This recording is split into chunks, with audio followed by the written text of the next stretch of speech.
இரத்தத்தின் சத்தம்.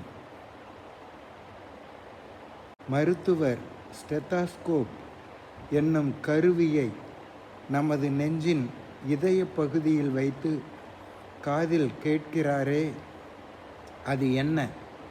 அது இதயத்தின் சத்தம் மற்றும் இரத்தத்தின் சத்தம் ஆகும்.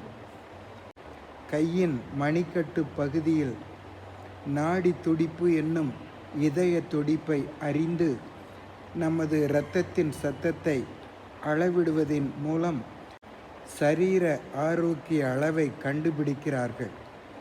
பயம், அதிர்ச்சி இவை இரத்த ஓட்டத்தை அதிகமாக்கி வேகமாக்கி நமது இரத்தத்தின் சத்தத்தை கூட்டுகிறது.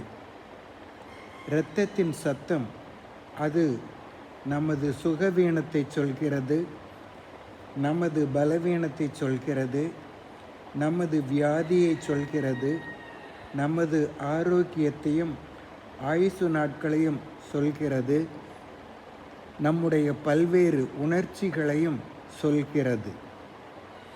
நீதிமானாகிய ஆபேலை அவன் சகோதரனாகிய காயின் கொலை செய்தான். இரத்தத்தை சிந்தி காயப்படுத்தி கொலை செய்தான்.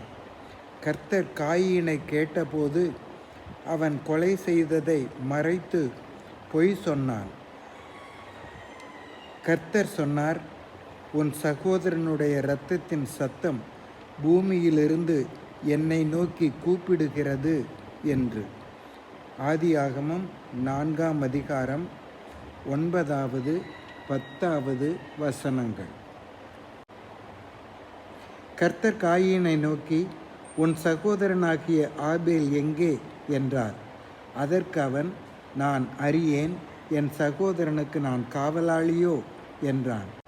அதற்கு அவர், என்ன செய்தாய்? உன் சகோதரனுடைய இரத்தத்தின் சத்தம் பூமியிலிருந்து என்னை நோக்கி கூப்பிடுகிறது.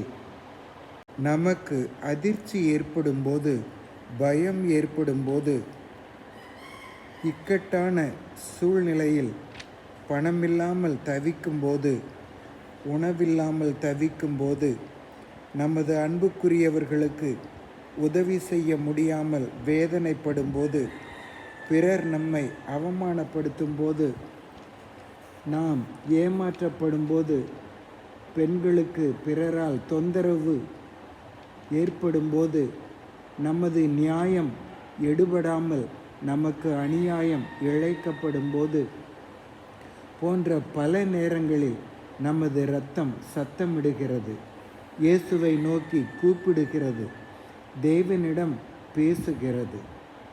நம்மை குறித்து தேவன் அறிந்து கொள்ளுகிறார். ஆபேலுக்காக கர்த்தர் காயினை கடிந்து கொண்டார், கேள்வி கேட்டார், சபித்தார். இயேசு நமக்காக பேசுவார், தப்புவிப்பார், உதவி செய்வார், சுகப்படுத்துவார், பலப்படுத்துவார், காப்பாற்றுவார்.